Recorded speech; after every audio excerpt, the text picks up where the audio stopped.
উতবারে ডাক দিয়ে বলেন, রে উতবা, বেলালের জিহ্বাটা ধরে সামনে টান মারো। যখন নাকি টান মারলেন 5 থেকে 6 আঙ্গুল সামনে বাইর হয়ে গেল। আবু জাহেলের হাতে 18 ইঞ্চি একটা ব্রেক হাতুড়ি দিয়ে আল্লাহর জমিনে বেলালের জিহ্বাটা ব্রেক দিয়ে আটকাই দিল। রে বেলাল নিঃশ্বাস নিতে পারে না। কখন যেন ভাই বেলাল দুনিয়ার থেকে বিদায় নিয়ে চলে যায় গো। বেলালের এমন অবস্থার সম্মুখীন করে চতুর্পাশে আনন্দ উল্লাস তারা করে। নাউজুবিল্লাহ বলেন। দিনের নবীর বাল্য বন্ধু শেষ জমানার শ্বশুর হযরত আবু বকর 1 পা 2 পা করে সামনে এগিয়ে যায়। নজরে পড়ে বেলাল। বেলাল রে দেখে আবু বকর চিনতে পারে না। বেলালের শরীরে কোনো চামড়া তারা রাখে নাই। আমাদের হাতে জীবন দিবি না আল্লাহ আর তার নবী মোহাম্মদ রে ভুলে যাবি। বলেন, রে উতবা রে সাহেবা, জীবন দিব, প্রয়োজন বোধে শহীদ হয়ে যাব, বিনিময়ে আমার আল্লাহ আর রাসূলকে ভুলে যাব না। আবু জাহেল ডাক দিয়ে বলেন, বুঝতে পেরেছি রে উতবা, এ দিয়েও কাজ হলো না, হবেও না। ওই বেলাল ইমান ছাড়বে না, বরং বেলালের বুকের উপর একটা বড় পাথর উঠাই দাও। যখন নাকি বড় বুকের উপর পাথর উঠাই দিল, বেলাল নিঃশ্বাস নিতে পারে না গো। কখন যেন দুনিয়া থেকে বেলাল বিদায় নিয়ে চলে যায়। উতবা কানে কানে গিয়া বলেন, বেলাল এখনো সময় আছে। বেলাল ডাক দিয়ে বলেন, বাতিল সরকারের কাছে বেলাল মারা যাবে, জীবন দিবে, কিন্তু ইমান দিবে না রে। এমন সিদ্ধান্তের কথা যখন জানাই দিলেন, আবু জাহেল ডাক দিয়ে বলেন, বুঝতে পেরেছি ওই বেলালের মুখটা যদি বন্ধ করে দেওয়া যায়, জন্মের মতো বেলাল আল্লাহ আর তার নবী মোহাম্মদ রে ডাকতে পারবে না। বেলাল এই কথা শুনতে পেয়ে বলতেছেন, রে উতবা রে সাহেবা, রে উমাইয়া, রে আবু জাহেল, রে আবু সুফিয়ান, তোরা আমার মুখটা বন্ধ করে দিতে পারিস? অন্তর থেকে, মন থেকে, হৃদয় থেকে আল্লাহ আর তার নবীকে ভুলে দিতে পারবি না? সিদ্ধান্ত কি ছোট? সম্মানিত ভাইয়েরা আমার, এমন সিদ্ধান্তের কথা যখন জানাই দিলেন, আবু জাহেল রাগে রাগান্বিত হয়ে উতবারে বলেন, বাজারে যাও, 18 ইঞ্চি একটা ব্রেক, 18 ইঞ্চি একটা কাঁটা আনো, 18 ইঞ্চি একটা ব্রেক অথবা কাঁটা এনে হাতুড়ি ছোঁয়া আবু জাহেলের হাতে উতবা দিয়া দিল। এবার সাহেবারে বলা হলো, উমাইয়ারে বলা হলো, আবু সুফিয়ান রে বলা হলো, বেলাল উপর করে শোয়াই দাও, 2 পাশে 2টা হাত বেঁধে ফেলো, পা দুটো 2 পাশে বেঁধে ফেলো। উতবারে ডাক দিয়ে বলেন, রে উতবা, বেলালের জিহ্বাটা ধরে সামনে টান মারো। যখন নাকি টান মারলেন 5 থেকে 6 আঙ্গুল সামনে বাইর হয়ে গেল। আবু জাহেলের হাতে 18 ইঞ্চি একটা ব্রেক হাতুড়ি দিয়ে আল্লাহর জমিনে বেলালের জিহ্বাটা ব্রেক দিয়ে আটকাই দিল। রে বেলাল নিঃশ্বাস নিতে পারে না।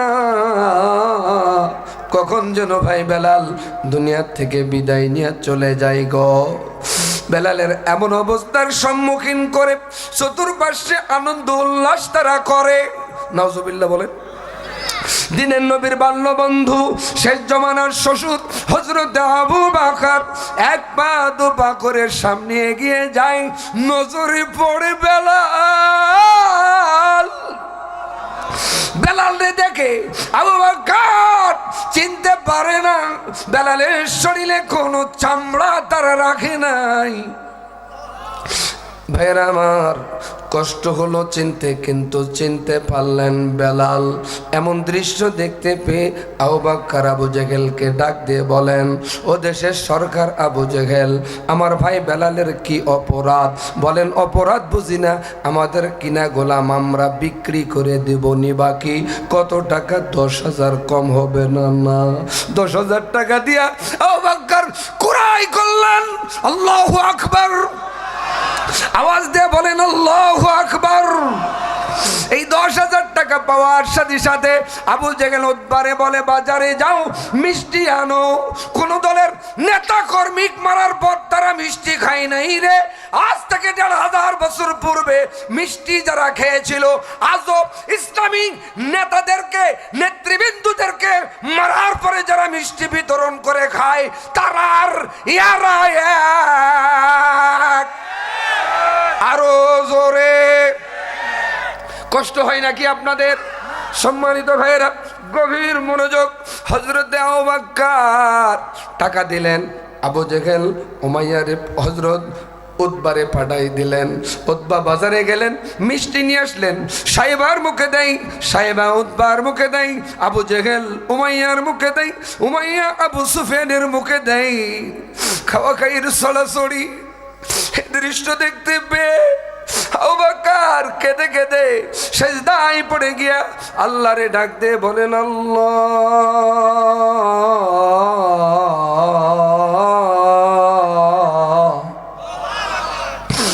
এবার আবু জেহেল বলেন, মরা বেলালটারে নিয়ে আবু বকর কি লাভ হবে রে?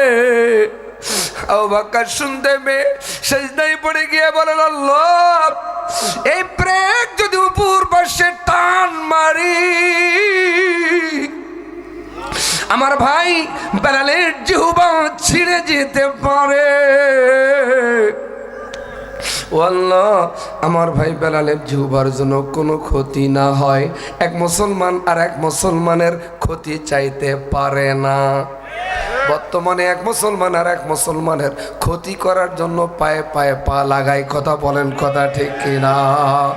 হযরত আবু বকর বিসমিল্লাহির রহমানির রহিম বলে সিজদা থেকে মাথা উঠাইয়া ব্রেকটা ধরে টান মারলেন।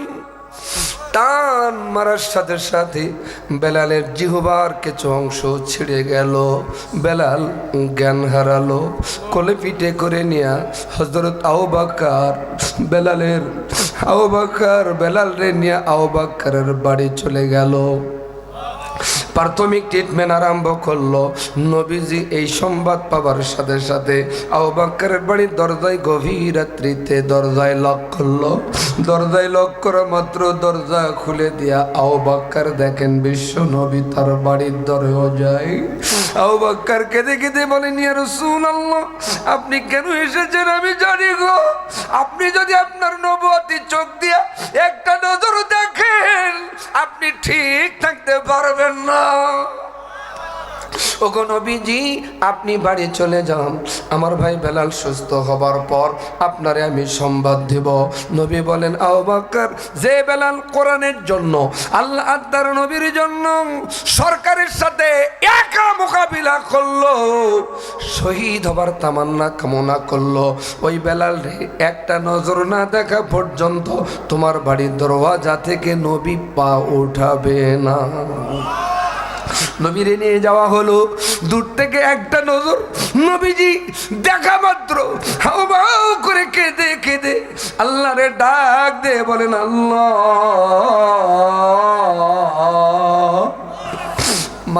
মানুষ কেমন করে মারতে পারে? বেলালের গায়ে কোনো চামড়া নাই গো। চোখগুলা উল্টানা শুরু করেছে, জিহ্বাটা ফুলে উঠেছে। আমার ভাই বেলালের কি অপরাধ? একটা অপরাধ, আল্লাহ আর তোমার নবীকে মেনে নেওয়া। ও আল্লাহ, আমার ভাই বেলালকে তুমি সুস্থ করে দাও। একথা বলে নবী বেলালের কপালে একটা পবিত্র মুখ দিয়া ঠোঁট দিয়া চুমু দিলেন। একটা চুমু দিবার সাথে সাথে বেলাল জ্ঞান ফিরে পেয়ে আবু বকরকে ডাক দিয়ে বলেন, ভাই আবু বকর,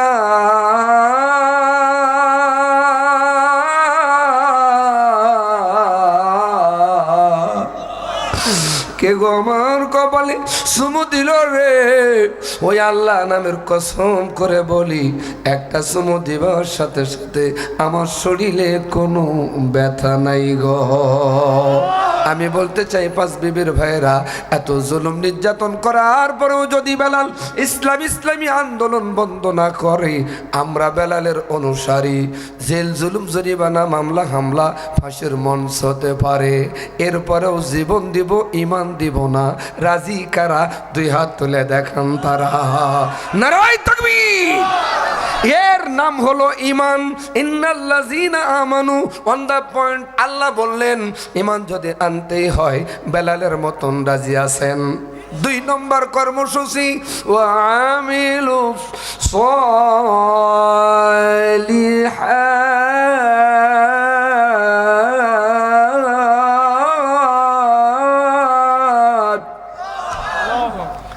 ইমান আনার পরে ইমানদারেরা খারাপ কাজ করতে পারে না, ভালো কাজ করবে। সুবহানাল্লাহ বলেন। ইমান আনার কারণে ভালো কাজ করতে গেলে বলেন পরীক্ষা আছে না নাই? আর পরীক্ষা না দিয়ে কেউ যদি সার্টিফিকেট চায় বলেন তো ইউনূস সরকার কি দিবে?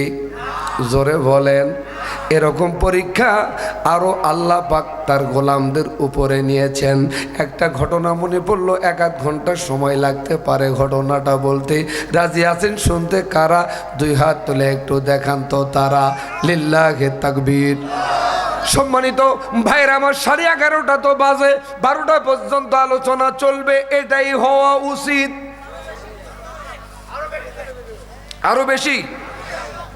তাহলে আপনাদেরকে বলতে চাই, মিশর নামে একটা দেশ আছে, নাম শুনেছেন? কারা কারা? সবাই শুনেছেন। কিন্তু মিশরে কতজন নবী জন্মগ্রহণ করে এটা মনে হয় আপনারা জানেন না। অন্যতম একজন নবী জন্মগ্রহণ করে, তার নাম হলো পয়গম্বর মুসা আলাইহিস সালাম। সুবহানাল্লাহ বলেন। বলেন তো মুসা আলাইহিস সালাম শান্ত স্বভাবের নবী না রাগী? এত রাগী যে মুসার সাথে কেউ বেয়াদবি করে পার পায় না। একজন বেয়াদবি করেছেন, একটা থাপড় মেরেছেন, মারা গেছে। বলেন তো মুসা নবী আর কি দুনিয়াতে আসবে? অর্থাৎ কোনো নবী আর দুনিয়াতে আসবে না। নবীর ওয়ারিস হচ্ছেন আলেমেরা। কথা বলেন, কথা ঠিক কিনা? আগামী দিন যারা আলেম ওলামার সাথে বেয়াদবি করবে, থাপ্পড় দিয়া মুরুক ভাসুক দেখার সুযোগ নাই। কথা বলেন, কথা ঠিক কিনা? এই জন্য ইন্নাল্লাযীনা আমানু ওয়া আমিলুস সালিহ, ঈমান আনার পর ভালো কাজ করতে গেলে পরীক্ষা আছে না নাই? ওই মিশর নামে মুসার দেশে এমন একজন আল্লাহর ওলির জন্ম হয়, যে ওলির জন্মে দেখলাম, ইতিহাসে দেখলাম, এটি 5 ওয়াক্ত নামাজ, তাহাজ্জুদের নামাজ কোনোদিন কাজা করে নাই। জোরে কন্যা সুবহানাল্লাহ। 5 ওয়াক্ত নামাজ, তাহাজ্জুদের নামাজ যারা কাজা করে না, এরা হয় আল্লাহর ওলি। আর ওলি যারা হয় তাদের ভয় দুনিয়াতেও থাকে না, আখেরাতেও থাকে না। কোরআনুল কারিমে আল্লাহ বলেন, আলা বলেন, আলা ইন্না আউলিয়া আল্লাহি লা খাউফুন আলাইহিম ওয়ালা হুম ইয়াহজানুন। আউলিয়া শব্দের শাব্দিক অর্থ হলো আল্লাহর বন্ধু। বাংলাদেশেও একজন আল্লাহর বন্ধু ছিল, তিনি আর কেউ নয়, তিনি হলো বিশ্বনন্দিত মুফাসসির আল্লামা দেলোয়ার হোসেন। জোরে বলেন। ডক্টর ইউনূসের শাসনামলে সালমান শাহ হত্যার 29 বছর পরে বিচারের কার্যক্রম শুরু হয়। কিন্তু 15 মাস পূর্বে আল্লামা সাঈদী কোরআনের পাখিকে জেলখানার থেকে বাহির করে হাসপাতালের বেডে বিষ প্রয়োগ করে যে ডাক্তার যাদের ইন্ধনে হত্যা করা হলো, আজ পর্যন্ত ইউনূস সরকার তাদের গ্রেফতার করতে পারে নাই। আমরা অনতি বিলম্বে বলতে চাই, ডক্টর ইউনূস সাহেবকে সালমান শাহ হত্যার বিচার 29 বছর যদি পরে বাংলার জমিনে হয়, আল্লামা সাঈদীর যারা হত্যা করেছে অনতি বিলম্বে দ্রুত গতিতে তাদেরকে গ্রেফতার করুন। এত নরমাল ঠিক বললে হবে না, আওয়াজ দিয়ে বলেন, গ্রেফতার করুন এবং বাইতুল মুকাররমের সামনে ফাঁসির মঞ্চ তৈরি করুন। যতক্ষণ পর্যন্ত